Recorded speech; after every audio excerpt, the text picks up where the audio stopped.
therapists are not tech savvy people, generally speaking. I think that's really fair to say.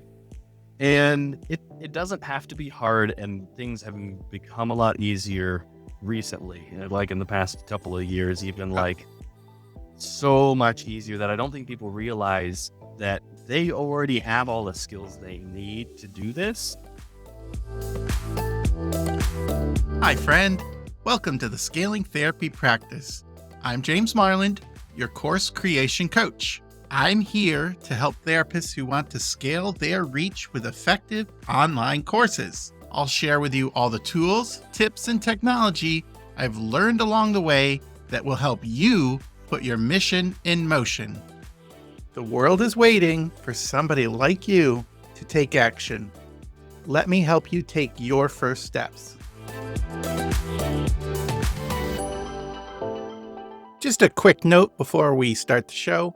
We're going to talk about the Course Idea to Paycheck workshop in the show. That's Thursday, June 26th, 10 a.m. to 12 p.m. Eastern Standard Time. It'll be recorded, and our guest speaker will be Leo DeRock. I'm very grateful to partner with Leo to put on this workshop. Leo's making it easier and easier for therapists to package up what they know and turn it into courses that can help them earn money even when they're not in the room. So check out the registration page, coursecreationstudio.com/idea to paycheck. And you can register there or just check out the show notes, and there will be a link in the show notes. Now to the show. Hello, and welcome back to the Scaling Therapy Practice. This is your host, James Marland. This is the show where we empower mission-driven leaders to launch life-changing online courses. Today, I'm really excited to have my special guest, Leo DeRock, here. He's a Counselor Choice Award for a LMHC. Bingo, nailed it. Is the West Coast version of a LMFT. Yeah, out of Washington State. And today we're going to talk about CE courses and the 5 reasons why therapists don't make them. But first, I want to ask Leo about Counselor's Choice Award. And welcome to the show, Leo.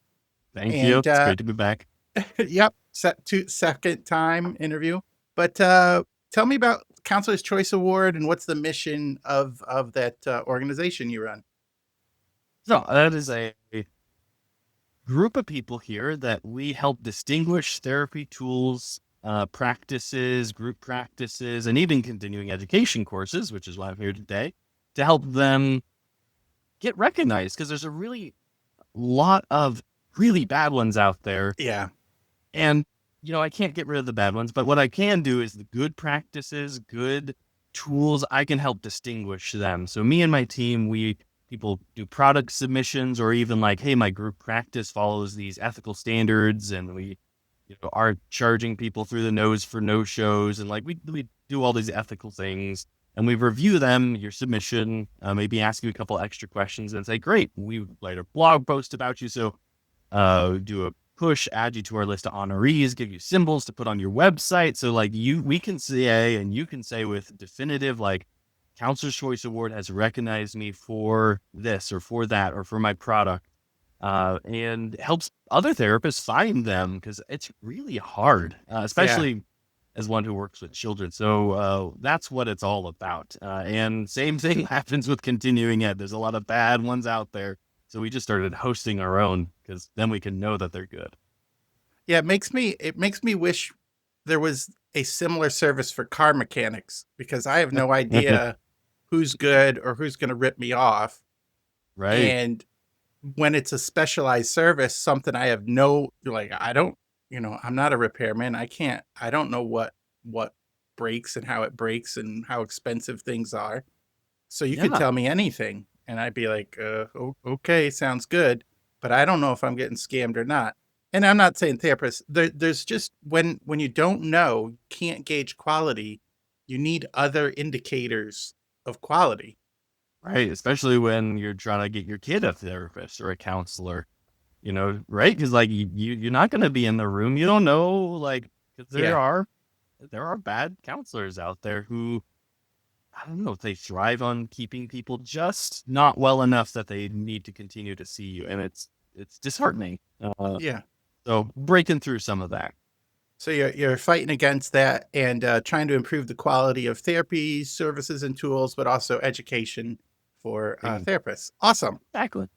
So, one of my main questions, like a couple years ago, really, when I started the podcast and started Course Creation Studios, I was like, why aren't more therapists making educational content? You know, Mm. what's the barriers?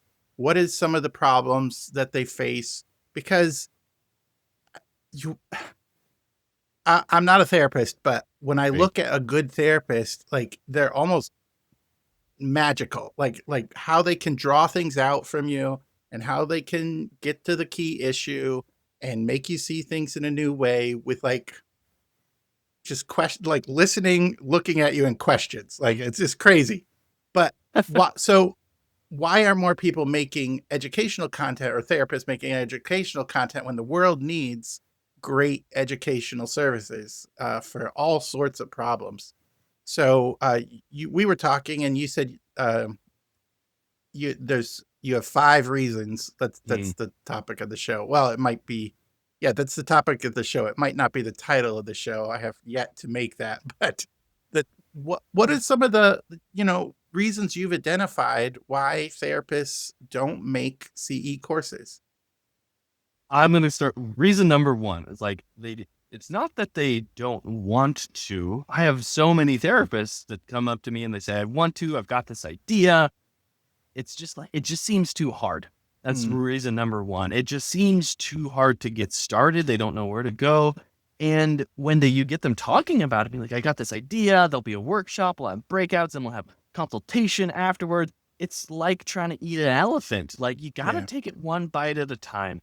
So it's, people don't start small. What I have them do is like, just write a blog about it. Like, can you get like a page, just a one Hmm. pager on this topic? They need slides and checklists and templates, and they want to make it like some 16-part series over the course of 3 years. Like, no, let's start with making a 1 hour course for just therapists, not even for like lay people, Right. and that's the big thing. It's like, it just seems too hard because you're making it too hard. Like, just start writing a blog on it. And chances are, once you get writing, you can move on to the next step, make some PowerPoint slides on it. So that's the biggest thing, because they don't know why they're doing it sometimes, is what Mm, I think that really comes down to. It's like they want to do it because maybe they're trying to impress themselves or have something to show that their business is successful and they know what they're doing, but like they don't really have like a clear picture of why. Um, and they don't necessarily enjoy the process. It's kind of like wandering around in a dark forest at night. No one really wants to be wandering around it at night in the mm, dark. It's kind of scary and you don't know what you're doing or where you're going. So you need to start out small. It's not hard because it seems like it is. And you need to do it because you enjoy the process, because you enjoy helping the world or teaching that one person, not because you want the end product or things like that. And that's reason number one. so they make it too hard by uh it makes me think of a small kid trying to climb a giant step. Like you Yeah. can't get over the first step because you don't have little steps in between. And Hmm. so when you think about, oh, I got to have this done, when you were mentioning all the stuff, a little bit of anxiety started coming, like slides and research and all the PowerPoints All the and calculations the run through your head. yeah, you're like, oh, that'll take time. That'll take time. I don't know how to do that. Eh, why even Hmm. get started? So that is a big reason. Like you're doing too much. Um, would that I think it's called something about gap. Like you think about the future and you work your way back. So Yeah, yeah. if launching the uh, CE course was the end goal, like Hmm. what's the very next thing before that, which would be Like making the all the slide. slides. Yeah, all the slides are done, or the finalized whatever. And before that's the outline, and before that's the Hmm. blog post, and before that is the your topic. You break it down Exactly. that way, you can take those steps. That's how I was interpreting what you were saying. Yeah, I mean that's exactly right. Is like it takes really like less than 15 minutes to plan out everything that you need to Mm. do. But it and I you give that example, but I think about this because it happens so much with depressed clients. Like, well, I want to become the president of the United States. That's okay. But let's first try brushing your teeth once a week. Let's first try getting up before noon or going to bed before 2 a.m. Yeah. once a week. It's like, oh, Lord, that's such a small goal. And then they feel disappointed in themselves that they can't meet that small goal. It's like, just have to just eat the elephant one bite at a time. That's a really grotesque Yeah. analogy, The but the you get it. Like, biggest the biggest gain you're gonna make is 0 to 1. yeah. And Like, an accountability is, I think, really important in that too. all right, great. What's reason number 2? They just never get started. It's that I'll do it sometime. I mean, I've got a Oh. list of 1,000 things of like I'll do this sometime. But and I'm not saying like it's bad to like doom the scroll or be on your phone. Everyone's got to cope and check out sometimes. But how you get over like the I'll do it sometime is to think about doing something new. We live in a post-information age. You can get any information you want. But the problem is continuing education. That's supposed to be something new. If I told you, and I've had this happen, a nurse about a year ago came up to me saying that your client that I also see for medication needs to just get off their phone, this teenager. Oh, I mean 18, but they just need to completely get off their phone. And I'm like, okay, this depressed teenager that is like trying to finish up high school, you want them to be off their phone completely. And they showed me this research from 10 years ago. And I'm like, okay, so do you realize you're cutting off all of their social connection by doing Yeah. this? And like, no, that is the worst thing you could do for this depressed individual is cut off all their social ties by giving them like, yes, they need reduced access to the phone and no, they shouldn't be at it on 2 a.m. But that's not the solution. But they were citing real research that's 10 years old. So how you get past I'll do it sometime is like you can do something new. You can help someone. There's already information out there 10 years old. But bad joke. Right? How many I love therapists does bad it take to jokes. change a light bulb? Like, just does it take like a dozen therapists to change a light bulb? How many? Well, it only takes one, but the light bulb has to want to change. Yeah, I've heard that. Right? Like it's my favorite joke in the whole world. But the fact is, I'll do it sometime is sort of that same mentality. It's like, well, do you want to contribute to the world? Because the fact is, if you go to find something, there's probably already a CE on it or something like that. But you, as a therapist, have the potential to do something new and to help people understand things the way that you help them. And if that isn't motivation to just get started today, write a blog post, put something out there, then maybe making CEs isn't for you. But most people, they all do want to put something new in the world. They do have that creative spirit. They just got to do it. Yeah, things get put in the desk drawer, and then other things get put on top of them. And if you're not reminded of it, or if it's not urgent, it just doesn't happen. If you don't schedule it, or if you don't make it a priority, or set a goal, it really doesn't happen. I from experience, like one of some of the most out of control I felt is when I stopped writing my daily goals, and I was just like, I'll just work on my list or whatever. And then I would just like work, feel busy, but also feel stuck. Like I'm not going anywhere because I stopped aiming my attention and scheduling a few things, not a ton, but a few things on big goals that took lots of time. So yeah, not getting started and just letting other things bury it is a huge reason why they don't get written. It's not because they don't have something to say or they're not a good teacher. It's just you just don't get started. Yeah. So what's number 3? What's number 3?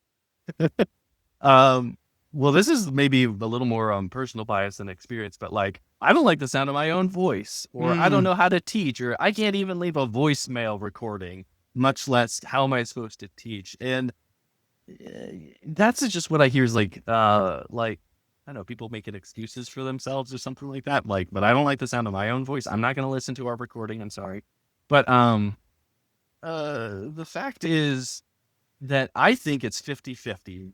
The material itself is important, but how you teach it is the other 50%. I have had some really bad teachers that I learned Mhm. something from because I maybe learned what not to do. But that half of what you're teaching is how you teach it, and the other half is the material itself. So how do I put it? Let your ears bleed.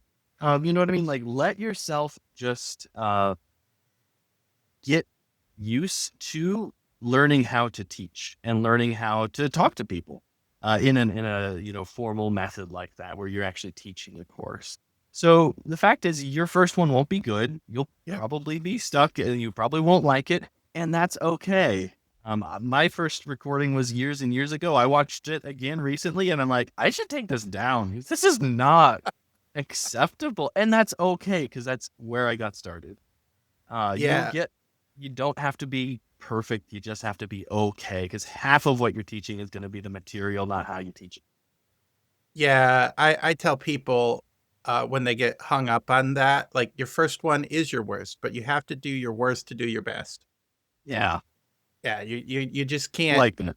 Yeah. Like you're just going to get better. In the first one, podcasting, I'm still not an excellent podcast. And if you go back and listen to my first podcast, wow, it's rough. It's really rough. But, 100 episodes in, I'm a little more comfortable. I have a little more of a rhythm. I'm a little more comfortable with like a little bit of silence. Like you learn those Mhm. things. But if I wouldn't have started, I wouldn't have gotten anywhere. Like I'd just be like, Mhm. oh, I wish I could podcast, or I wish I could be better speaker. Um, yeah. So I also think you kind of hit on it. Like people like the result is what they want. They want the Mhm. result. Like how many grainy videos have you watched, or how many like slightly off like people with terrible slides, but their content is like mind blowing or really Yeah. really good, or just their style is good even though they're not the best presenter, and you don't remember their bad speech or style. You just remember, oh, this was a good speech, even though in their own head, the critic is like, Mhm. oh, I'm so bad. This is terrible. Just, yeah, we're our own worst critic, where people come for the content, not necessarily how you sound. Exactly. I would say number 4 is that the technology seems overwhelming. Um, Therapists are not tech savvy people, generally speaking. I think that's really fair to say. And it doesn't have to be hard, and things have become a lot easier recently, like in the past couple of years, even Oh, like so much easier that I don't think people realize that they already have all the skills they need to do this. Um, and yeah. they probably already know how to do it. They're just afraid that something's going to go wrong and the technology will be bad. And If you've shared your screen on Zoom, Mhm. you've pretty much run a presentation, maybe just a few minute presentation, but you've run a presentation. All you got to do is string a couple slides together you and know, you're good. exactly. It's not as hard as it needs to be. The technology, especially the people who are maybe closer to retirement, they're seeing less clients and they'd want to do more of like passing on knowledge and stuff. They get so scared. It's like their mind goes blank when they're thinking of a little red light blinking or something. It feels overwhelming, but like it's just baby steps. Like just try recording a slide. Just try sharing on Zoom. You'll mess up. It will be okay, and you'll learn and you'll get better. Yeah. Yeah, the editing now, and the editing tools are better. I know I don't think you can edit with Zoom, but I use a program called Descript, and Mm-hmm. Descript will fix my audio. It will even have, like, if I look away, I can turn it so like the eyes will look at the screen. It's That's cool. it is it's fantastic. There's AI to find clips, there's AI for audio leveling.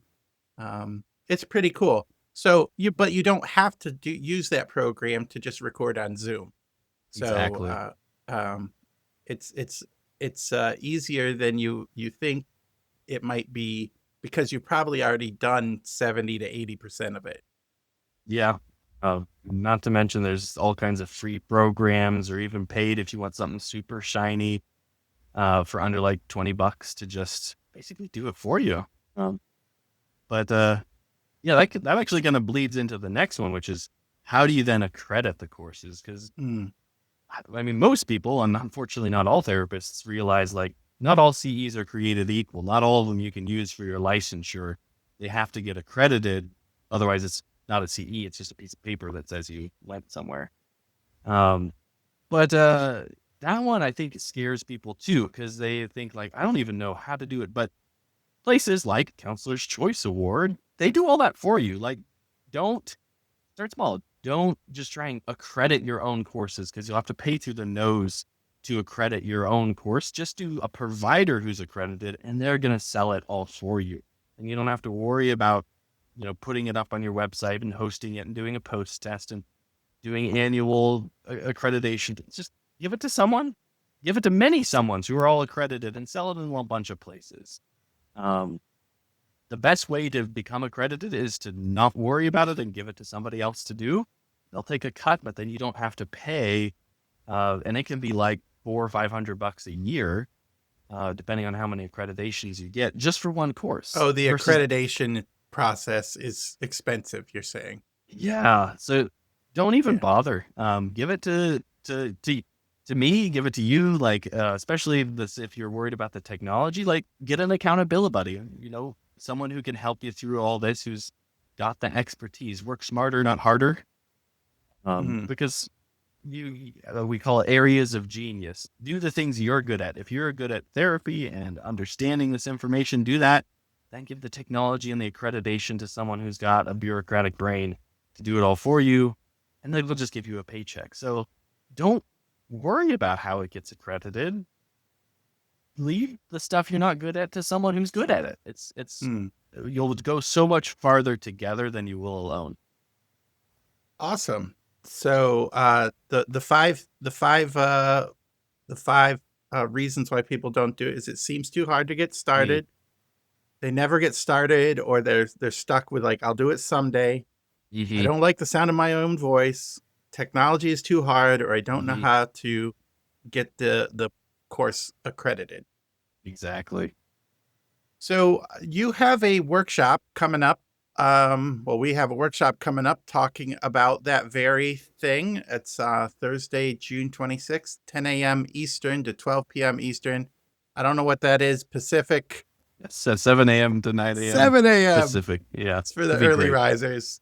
It's called Course Idea to Paycheck Workshop. Can you talk a little bit about that and why we're putting it on?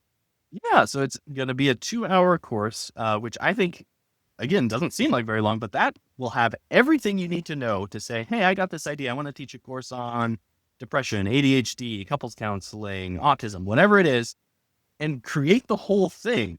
We're not going to create the whole thing with you, but we're going to show you each and every step, how to make the slides, how to rate the course description, so that by the end of that, you will know everything you need to know to take that idea and to actually make the course and be selling it in those 2 hours.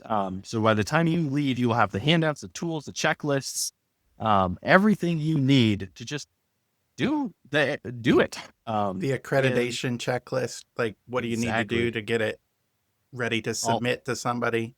exactly all the standards that are needed, all the disclosure statements that are required, the whole 9 yards.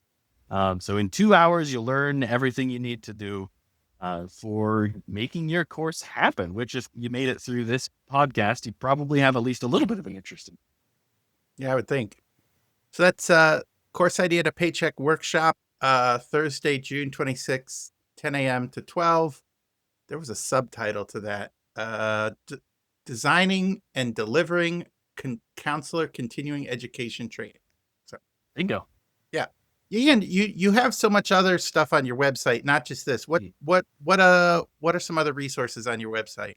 Yes. So counselorschoiceaward.com. You can go through. The main thing that we do is that we have free continuing education courses that are accredited, taught by yours truly, as well as a few other providers. The other things that we do is if you have your private or group practice that you would like to get distinguished and recognized for having good therapists and good therapy practice, we will award you, if you apply, which is free to apply, but we don't guarantee that you win, our mark of distinction, which you can then use on your website. The other is therapy tools and products. So we have everything from CBT flash, like cards that people can pull, to journals. There's gratitude journals and things like that that are really great. Therapy tools, even a lot of therapy books, like self-help ones, as well as ones that I recommend, workbooks that you can use with your clients. So if you're looking for resources or you're looking to distinguish yourself or your products,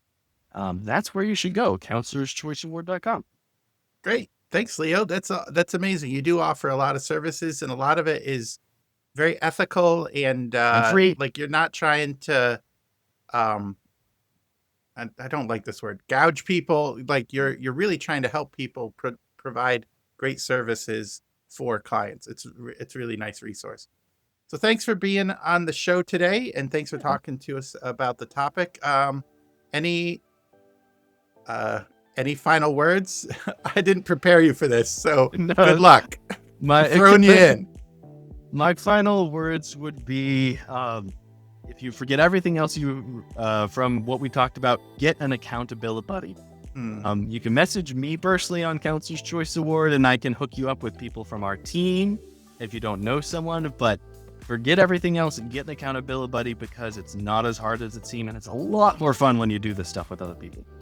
Oh, great. That's a great ending message. All the links will be in the show notes at coursecreationstudio.com. There'll also be a blog post about this, and you'll be able to register for the workshop there as well. Leo, thanks for being on the show. Thanks for having me. Take care, James. All right. And now, listeners, it's now time to put your mission in motion.